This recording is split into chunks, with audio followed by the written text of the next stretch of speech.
શ્રી પરશુરામ બ્રહ્મ સમાજ સંગઠન નવ વર્ષની પૂર્ણતાએ 10મા વર્ષમાં શ્રી પરશુરામ સંગઠનના નવા નામ અને નવા પ્રતીક સાથે કાર્યરત છે.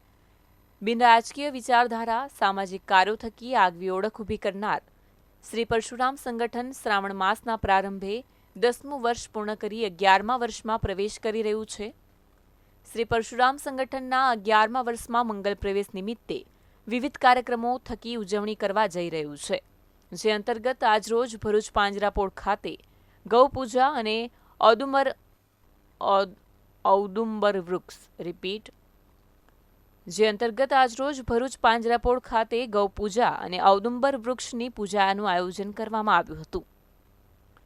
આ પ્રસંગે શ્રી સમસ્ત ગુજરાત બ્રહ્મ સમાજના જિલ્લા પ્રમુખ જનક પટેલ, બ્રહ્મ સમાજ શહેર એકમના પ્રમુખ હેમંત શુક્લા, મહિલા શહેર એકમના હેમાબેન શુક્લ, શ્રી પરશુરામ ક્રેડિટ સોસાયટીના ફાઉન્ડર રજનીકાંત રાવલ, ચેરમેન શૈલેષભાઈ દવે, ભરૂચ પાંજરાપોળના ટ્રસ્ટી મહેન્દ્રભાઈ કંસારા વિશેષ ઉપસ્થિત રહ્યા હતા.